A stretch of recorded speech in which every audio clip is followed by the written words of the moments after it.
Nabalot ng makapal na nyebe ang ilang bahagi ng US Gulf Coast dahil sa pambihirang snowstorm. Siyam ang napaulat na namatay. Darito ng UB Express Overseas.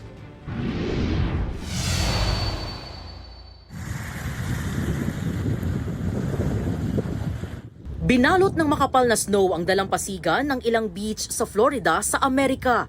Dahil dito, kanselado ang mga klase at sarado ang maraming negosyo roon.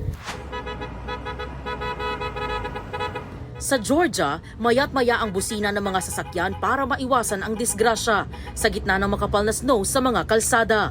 May ilang huminto at binabagalan ang pagtakbo. Sa kuha ng drone na ito, malaking bahagi rin ng New Orleans sa Louisiana ang binalot ng snow mula sa mga bubong ng bahay at gusali hanggang sa mga kalsada. Naglabas na ng snowstorm warning ang National Weather Service sa southern region sa Amerika na nakakaranas ng pambihirang snowfall.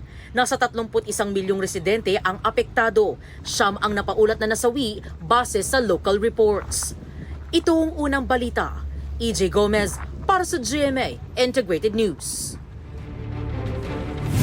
Igan, mauna ka sa mga balita, mag-subscribe na sa GMA Integrated News sa YouTube para sa iba't ibang ulat sa ating bansa.